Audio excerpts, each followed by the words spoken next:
Então eu queria que você abrisse a sua Bíblia no livro de Atos, capítulo 13. Nós vamos ler um único versículo, o verso de número 36. Atos, capítulo 13, versículo de número 36. E diz assim o texto: porque, na verdade, tendo Davi servido a sua própria geração, conforme o desígnio de Deus, adormeceu e foi para junto de seus pais e viu corrupção. Este versículo ele está dentro de um discurso muito maior. Ele é um discurso que foi proferido pelo apóstolo Paulo na sua primeira viagem missionária. Paulo estava ali na região da Pisídia, mais precisamente ele estava em Antioquia, e num sábado, ele, dentro da sinagoga, ele estava ali pregando e fazendo o contato para o Evangelho. Então, este sermão do apóstolo Paulo começa no verso de número 17 do capítulo 13, e Paulo vai seguir com este sermão até a parte de número 37, até o verso de número 37. Né? É possível nós fazermos pelo menos 3 divisões, né?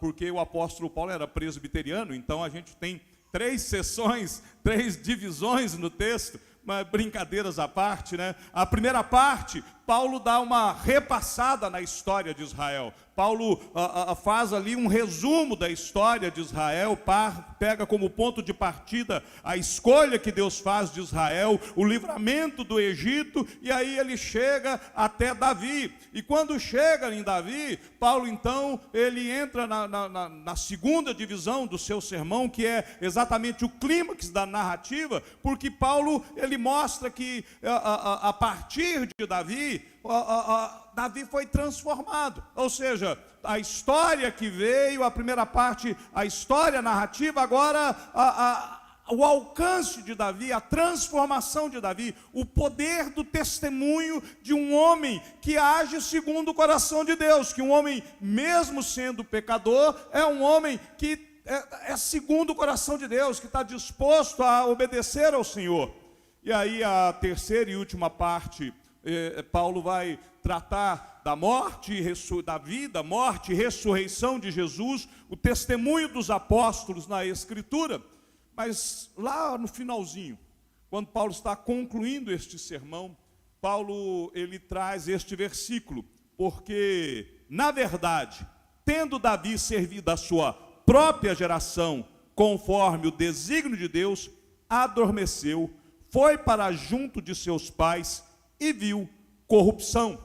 O que Paulo está fazendo aqui? Ele está trazendo à memória dos seus ouvintes o texto de Davi, que foi dito lá em Salmo, no capítulo 16, né? No versículo 10, quando Davi está dizendo que o seu santo não veria corrupção.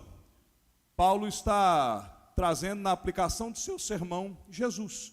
Jesus é o santo de Deus que morreu e não viu corrupção, por isso ressuscitou. Mas se Davi, como o servo de Deus, como o homem segundo o coração de Deus, que serviu a Deus na sua geração, ele marcou a sua própria geração.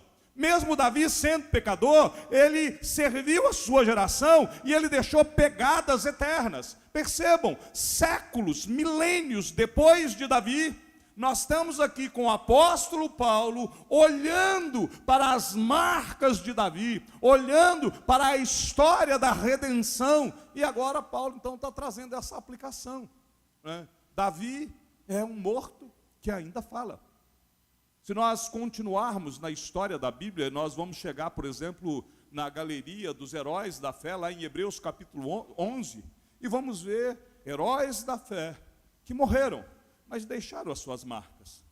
Se nós sairmos do contexto bíblico e entrarmos pela história do Evangelho, a história da igreja, nós vamos nos deparar com diversos heróis da fé que não foram registrados nas Escrituras, mas que tocaram a sua geração, que deixaram marcas eternas.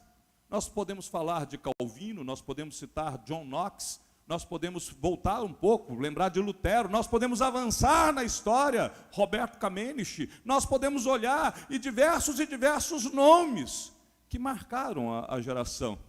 Eu posso citar, né, a dona Climênis, que é uma absoluta desconhecida para todos vocês, mas que a nossa família, a minha família de forma particular, tem uma eterna dívida de gratidão com dona Climênis, porque foi a primeira pessoa que veio nos apresentar o Evangelho, que pregou para minha mãe, que orou pela minha vida, que intercedeu por mim, né, que deixou a sua marca, que marcou a sua geração. Talvez você tenha aí agora se lembrado de algumas pessoas que tiveram esse tipo de influência na sua vida. Mas, meu querido, minha querida, entenda, nós só podemos servir e tocar uma geração. Eu só tenho uma geração para tocar. Eu só tenho a minha geração, eu só tenho o meu momento, o meu chamado de Deus para servir uma geração num tempo específico, num momento específico, e nós precisamos responder isso. Qual é a geração que nós estamos servindo? Nós estamos aqui para servirmos esta geração, e nós temos que transformar esta geração. Nós só podemos tocar esta, e nós não fomos chamados para servir outra geração. Não adianta, por mais que eu queira impactar a geração dos meus pais, a geração dos meus pais não está mais a meu alcance. Assim como não está no meu alcance a geração dos meus netos. Eu posso tocar a geração em que eu estou vivendo, na qual eu estou inserido, os meus contemporâneos, os meus conterrâneos. Esta é a geração aonde Deus nos colocou, e Deus nos chamou para um tempo específico e para um ministério específico. Você não está aqui nesta hora, neste lugar, por acaso. Você não nasceu ao acaso. Você é a escolha de Deus. Deus, na eternidade, já te chamava pelo nome. Para que você entenda e fique isso bem claro. Antes que o seu pai e a sua mãe nascessem, antes que os seus avós viessem a existir, antes que o seu bisavô sonhasse em nascer, antes de Adão e Eva pecar, Deus já sabia quem você era, e Ele já havia te amado. E Ele já tinha um propósito para a sua vida. Ele já tinha este chamado para este tempo específico. Você não nasceu por acaso. Este é o seu tempo. Este é o tempo de que Deus te concedeu, para que nesse tempo você possa glorificar a Deus, né? É o desígnio de Deus, né? É o chamado de Deus para mim e para você. Deus nos fez para esta realidade. Isso faz parte do plano eterno de Deus. E eu só posso servir e tocar nesta geração.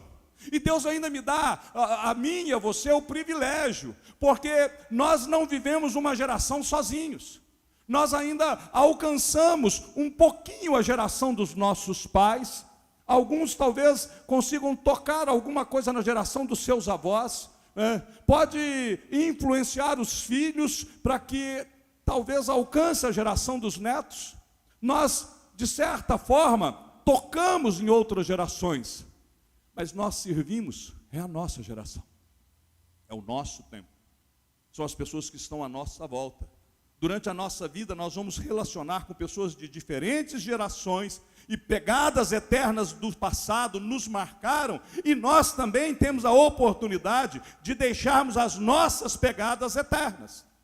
Então, o meu objetivo nesta noite é que cada um de nós possa se dispor a impactar a sua geração, a deixar pegadas eternas. Eu quero muito que aqui cada um de nós possa entender que é preciso viver apaixonadamente, para que nós possamos tocar a nossa geração. É preciso amar completamente, porque amando completamente a nossa geração, nós queremos deixar marcas de eternidade sobre eles. É preciso aprender humildemente. Eu preciso reconhecer as minhas debilidades, eu preciso saber que eu preciso me corrigir, que eu tenho que crescer, eu preciso aprender humildemente, porque assim eu estarei preparado para partir corajosamente. Um dia nós iremos partir, e quando esse dia chegar, meu querido, Deus vai perguntar: o que você fez durante a sua geração? Qual é o legado que você deixou? Quem são seus filhos na fé? O que você fez com o nome que está acima de todo nome. Qual foi o tipo de relacionamento que você teve com Cristo? Como Cristo influenciou a sua vida? Que tipo de vida você viveu para a glória dele? O grande uso da vida está em nós fazermos algo que vá além da nossa existência. O reverendo Roberto Kamenisch já faleceu há alguns anos. Eu não o conheci, mas eu o admiro, por causa de diversas e diversas histórias que eu já ouvi sobre ele aqui no Acre. De igrejas que ele construiu, de legados que ele deixou, de pessoas que ele impactou, de vidas que ele alcançou. Ele deixou uma marca eterna. E talvez você tenha outras pessoas. Eu tenho diversas outras pessoas na minha história que me marcaram, pastores amorosos que imprimiram a sua marca em mim. Na cidade de Passos havia lá um reverendo Jairo Borges. Ele era conhecido como o pastor da boina. Ele sempre andava de boina, né? E ele tinha uma voz bem mais grave que a minha, uma voz muito mais alta do que a minha, né?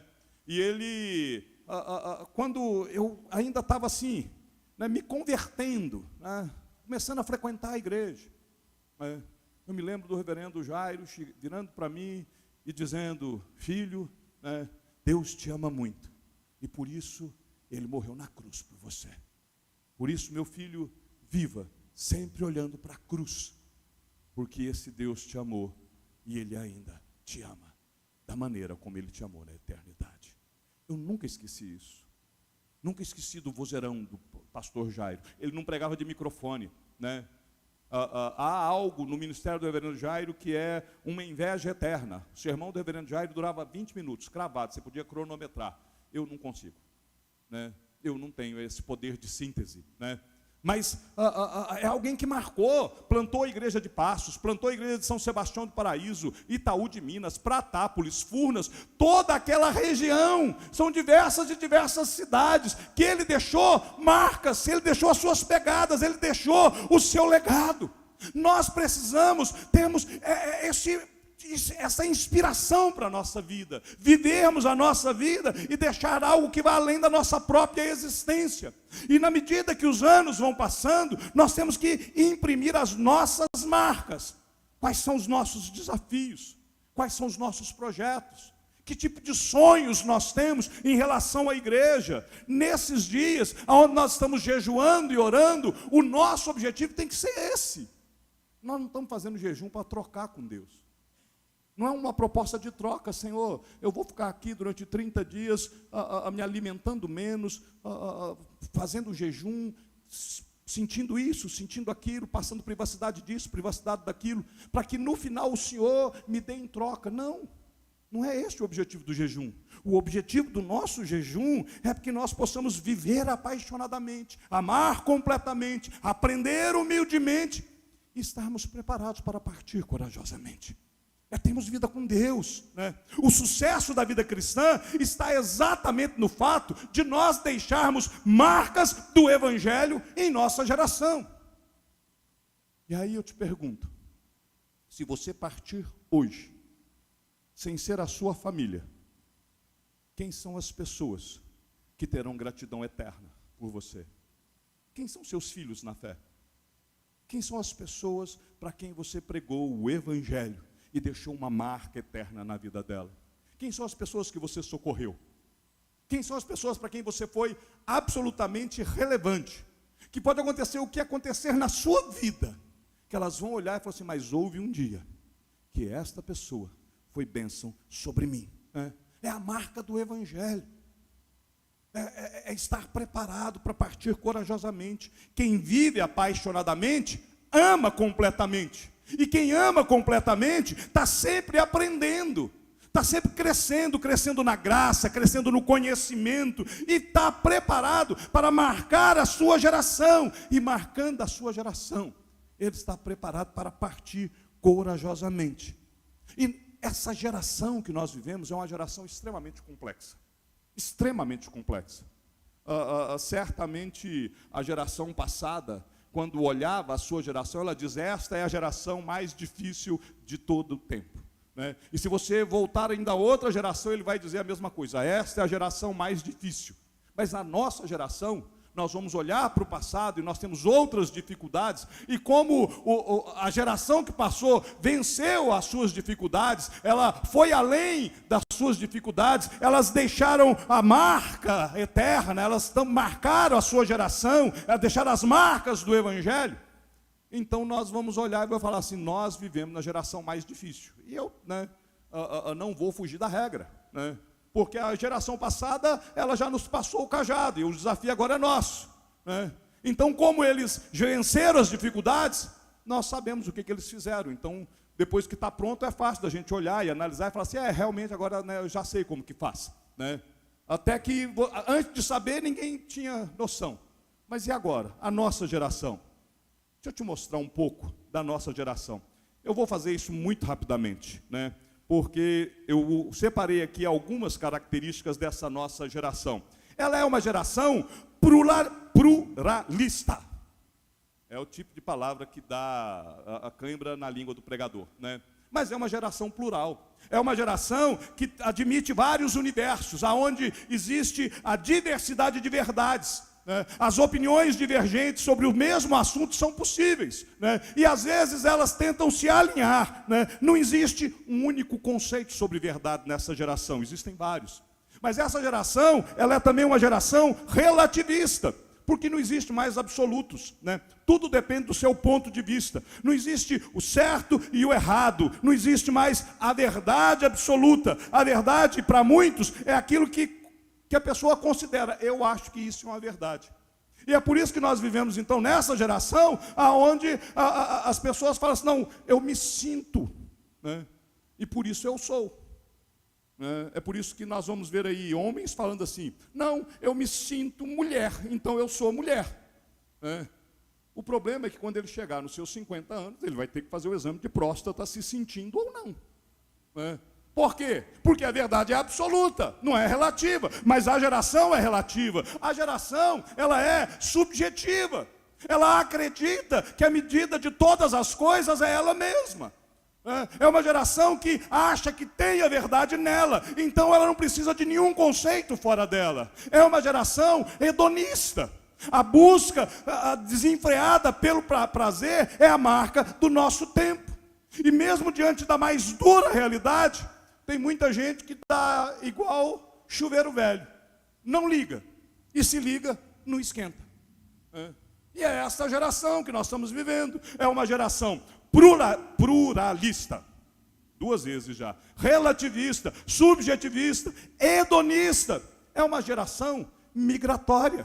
Porque ninguém está mais afixado em nada e nem ninguém. O absoluto de ontem é relativo hoje e vai ser a negação de amanhã. Ela vai daqui para ali, de lá para cá, sem o menor problema, E ela vai migrando. É uma geração que ela é urbanizada. Nós temos que pensar hoje na teologia da igreja de forma urbana. Os nossos avós plantavam igreja num contexto rural. Nós precisamos olhar hoje o contexto urbano. É uma marca da nossa geração, E aí nós temos um grande desafio, porque nós estamos pregando para uma geração que está cheia de tecnologia, e não adianta. Nós vamos pregar uma mensagem eterna, mas às vezes nós queremos usar a metodologia do século passado, os bancos do milênio passado, E isso muda. Esses são paradigmas que são moldáveis. O que não é moldável é o Evangelho, Mas a geração que nós vivemos é uma geração que é pragmática, Que ela está constantemente se perguntando, isso funciona? Isso dá certo? E o pragmatismo, ele é um problema quando nós tratamos de Deus. Porque a tendência é que nós queremos transformar Deus em alguém que funcione de acordo com o nosso desejo.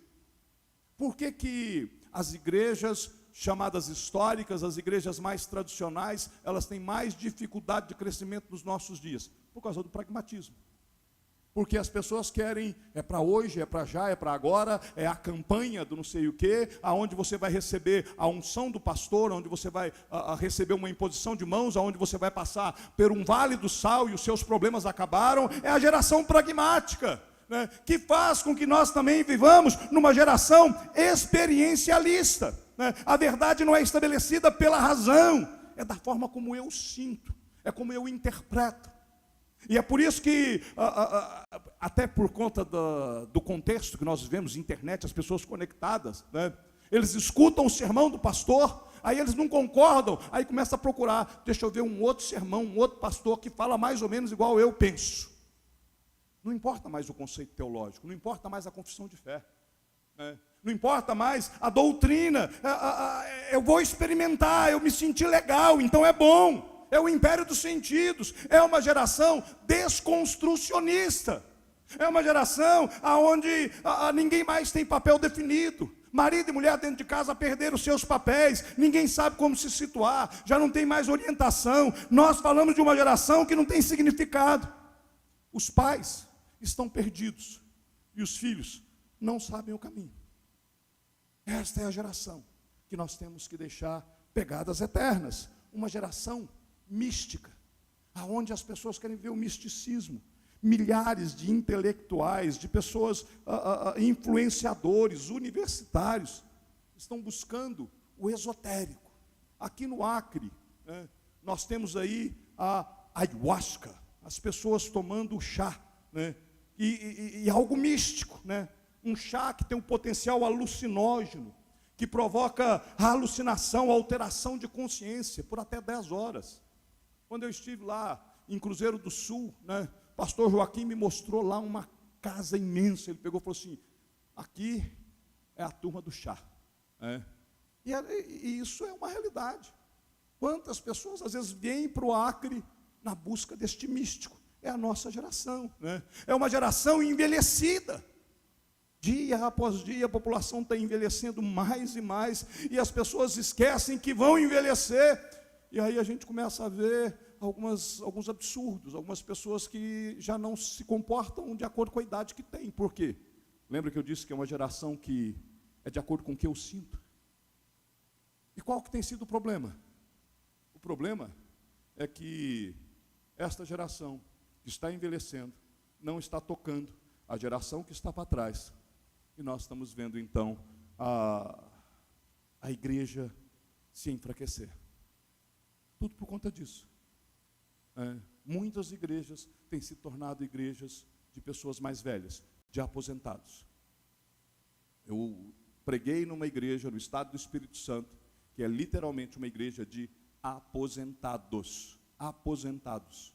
Não tem dentro daquela igreja nenhum membro que tenha menos do que 55 anos. Quando eu preguei lá, hoje eu não sei, né? E isso está acontecendo muito. Os membros da igreja estão ficando cada vez mais velhos. E a juventude que está ficando faz parte da geração consumista. E gasta com vontade. Né? Gente que gasta o dinheiro que não tem, com coisas que não precisa, para impressionar quem não gosta. Nós estamos vendo isso, e aí vai, né? iPhone 11, iPhone 12, iPhone 13, né? E a diferença de um para o outro é só o número. Não há grandes avanços, mas eu preciso ter o último tipo, tem que ter o último modelo, né? É uma geração que é uma geração virtual, sem abraço, sem compromisso. Até membros da igreja estão querendo servir a Deus no virtual. Muitas igrejas estão se esvaziando. Igrejas que eram fortes na escola dominical e eram fortes no culto, hoje tem, se a escola dominical está boa, o culto não está legal. Se tem muita gente no culto, a escola dominical já não está funcionando tanto. Por quê? Porque nós nos habituamos com as tal das lives. Aquilo que veio para poder ser um instrumento para nos salvaguardar durante o período de isolamento, se tornou hoje aquilo que o pessoal quer viver. O virtual tem se tornado real. É uma geração que está plugada. Hoje não está bem, né? Mas é uma geração desestruturada. Famílias desestruturadas. Universo em frangalhos. Quando nós nos mudamos para Brasília, a Esther ela foi fazer parte de uma classe. Tinha 20 e poucos alunos, 20 e qualquer coisa de alunos, menos de 30. E um dia a Esther chega chorando em casa, né? E ela estava chorando porque, dizendo assim, porque você, ela estava falando com a mãe dela, né? Porque você e o papai vão se separar. Que história é essa, Esther? Você nunca viu eu e a sua mãe brigando? Como assim? Da onde você está tirando isso? Não, é porque a gente estava conversando hoje, na hora do recreio, lá na escola, né? E eu sou a única aluna que os pais ainda moram juntos. Num universo de quase 30 crianças. A Esther era a única filha que os pais ainda se mantinham casados. É a geração desestruturada. E é essa geração que Deus nos colocou para sermos igreja. Foi nessa geração que Deus nos chamou para deixarmos as nossas marcas nessa geração, para servirmos essa geração com o Evangelho. Percebem o tamanho do nosso desafio? Ele não é intransponível, porque o Evangelho, ele pode transpor, mas nós temos o chamado para imprimirmos a marca eterna, as pegadas de Cristo, nessa geração, de tal maneira que esta geração louvará a outra geração as obras do Senhor. E esta geração vai fazer com que a outra geração anuncie os poderosos feitos do Senhor. E eu preciso que você se lembre, eu já falei isso aqui na igreja, mas a igreja que vai transformar este mundo não é a igreja que você está frequentando. A igreja que vai transformar este mundo é a igreja que você está sendo. Que igreja você tem sido? Você está preparado para deixar essas marcas eternas? E aí eu tenho que resgatar esta imagem que eu já mostrei aqui, né? Que é a imagem de um carro. Na frente tem uma estrada, a estrada ela está pronta, mas não está asfaltada. É uma estrada bonita, porque se você olhar no retrovisor que está ali, o que está para trás é uma estrada mais bonita, está toda asfaltada. Nós somos este carro, e a geração passada nos entregou isso. Essa estrada que está à frente é a nossa confissão de fé, é a nossa doutrina, são os nossos dogmas, é aquilo que nós não temos como mexer, a própria palavra de Deus. Isso é inegociável. Nós vamos seguir por essa mesma estrada, mas nós temos que pavimentá-la para passarmos para a geração seguinte. Então, é este versículo, porque na verdade, tendo Davi servido a sua própria geração, conforme o desígnio de Deus, adormeceu. Mas para nós, este versículo, ele deve ser lido de outra forma. Porque, na verdade, tendo, e agora você coloca o seu nome, porque na verdade, tendo Henrique servido a sua própria geração, conforme o desígnio de Deus, adormeceu. Todos nós vamos enfrentar a morte. Todos nós seremos recolhidos para junto de Deus. Todos nós vimos corrupção, mas fomos resgatados por Cristo para deixarmos as marcas eternas do Evangelho. Nós temos que estar preparados para partir corajosamente. Temos um chamado de Deus para servir esta geração. Sirva esta geração. John Stott, ele afirma que os conservadores, aqueles que são mais tradicionais, eles têm muito conteúdo, porém eles não têm tido relevância. E que do outro lado, os liberais, eles não têm conteúdo, mas eles estão sendo relevantes. E nós temos que resgatar. Nós, igreja presbiteriana, nós temos uma excelente teologia. A nossa igreja particular, a nossa igreja presbiteriana da Floresta, é uma igreja acolhedora. Uma das coisas que as pessoas me perguntavam quando eu cheguei aqui, o que é que você me fala do Acre? Eu sempre disse, a igreja é extremamente hospitaleira. Mas nós precisamos deixar a nossa marca para a geração que não está aqui dentro. Nós temos que esse chamado para servir essa geração. né? E como que nós vamos fazer para que a mensagem do Evangelho chegue aos ouvidos dessa nova geração de forma poderosa? Como que nós vamos fazer para deixarmos as pegadas eternas?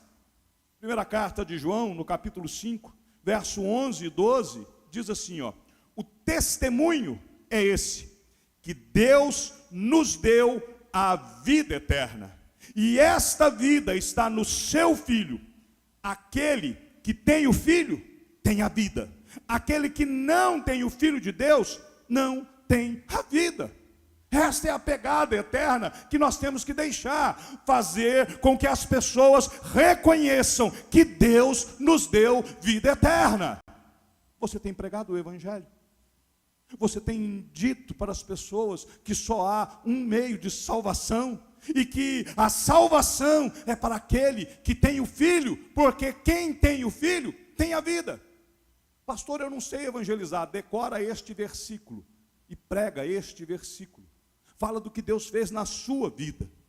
A única certeza que todo ser humano pode ter é: todos nós vamos morrer. E você tem essa certeza, você sabe disso. Nós estamos preparados para isso. Sábio Salomão registrou no livro de Eclesiastes que o coração dos sábios está na casa do luto, porque é na casa do luto aonde nós consideramos a nossa existência. O coração dos insensatos está na casa da alegria, porque ele está divertindo. Mas nós podemos divertir sim, podemos olhar as circunstâncias, nos alegrar com uma série de coisas, sim, mas o nosso coração está no confronto com a eternidade, né? Quem só pensa em diversão é tolo, sabe aquele que está preparado para o dia da morte. Nenhum de nós quer morrer hoje, nenhum de nós. Você não quer partir hoje, você não quer que nenhum dos seus parta hoje, mas nós não sabemos o dia, nós não sabemos a hora, mas nós precisamos estar preparados para partirmos corajosamente. E é por isso, então, que nós temos que tomar algumas decisões. Nós precisamos decidir amar.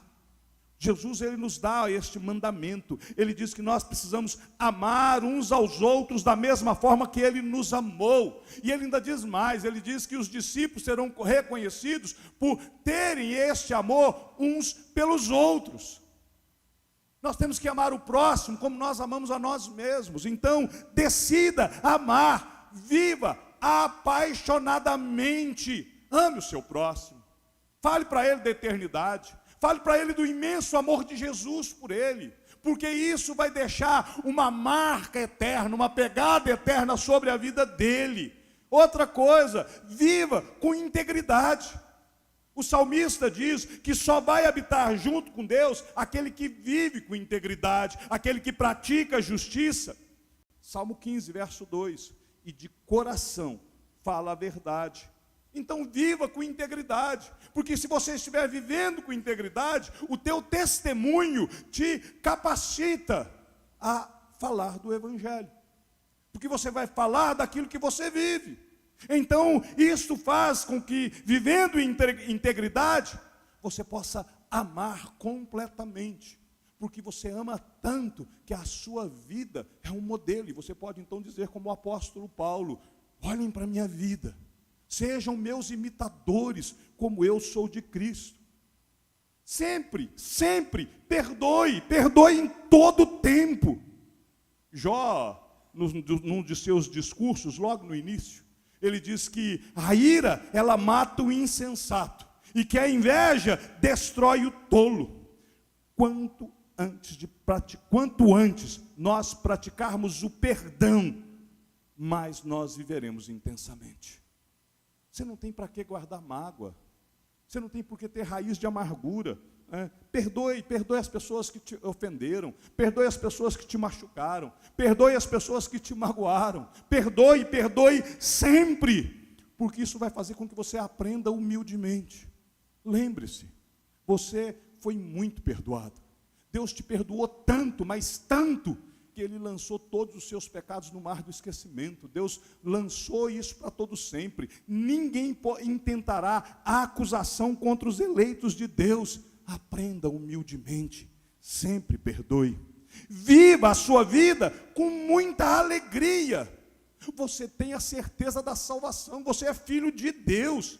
Jesus diz que Ele veio para que nós tenhamos vida e vida em abundância. Jesus é o Senhor da sua vida. Você tem a certeza de que a morte de Cristo na cruz foi para te salvar. Então viva com alegria, porque aí você está preparado para partir corajosamente. Jesus nos comprou por um alto preço. Tudo que nós precisamos fazer é crer. É crer. Você só precisa, mediante a fé, se submeter a Cristo, para que você esteja preparado para partir corajosamente. Nestes últimos dias, e nós ainda temos aí um pouco mais de uma semana, nós temos falado para viver apaixonadamente, amar completamente, aprender humildemente e estarmos preparados para partirmos corajosamente. Você só tem essa vida para você viver. A Bíblia diz que é dado aos homens o direito de morrer uma única vez, vindo depois o juízo. Então esteja preparado para esse dia, né? A nossa energia, os nossos sonhos, eles têm que ser consumidos desta forma, né? Vivendo apaixonadamente, amando completamente, estando disposto a aprender humildemente e se preparar para partir corajosamente. A semelhança de Davi, nós precisamos servir a nossa geração, conforme o desígnio de Deus. Deus nos chamou para servir esta geração. Deus nos chamou para tocarmos esta geração.